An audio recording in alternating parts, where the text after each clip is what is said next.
बड़ा खुश नसीब होखेला उ भाई जेकरा सिर पर बहिन के हाथ होखेला। कि बड़ा खुश नसीब होखेला उ भाई जेकरा सिर पर बहिन के हाथ होखेला। और कितना ही भी बुरा हालात होखे, कि कितना ही भी बुरा हालात होखे, रिश्ता हमेशा साथ रहेला, रिश्ता हमेशा साथ रहेला। बहिनी तोहरा के कबो ना भूलाईब। तू हमरा से हाल पूछ और हम ना बताई इतना भी बुरा हालात नहीं थे। कि तू हमरा से हाल पूछ और हम ना बताई इतना भी बुरा हालात नहीं थे। और छोटा से दिल ही ते टूटल बहे हमर करेजा।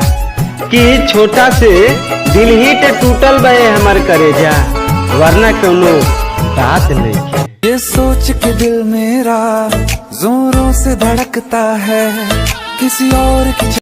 कि तू प्यार में ऐसा सजा देलू दूसरा के कहतलू ने जी। अरे कि तू प्यार में ऐसा सजा देलू दूसरा के कहतलू ने जी। अब मिले जुले के बातें खत्म करे जा, जब फोनवा धराइले तो बतावे लबी।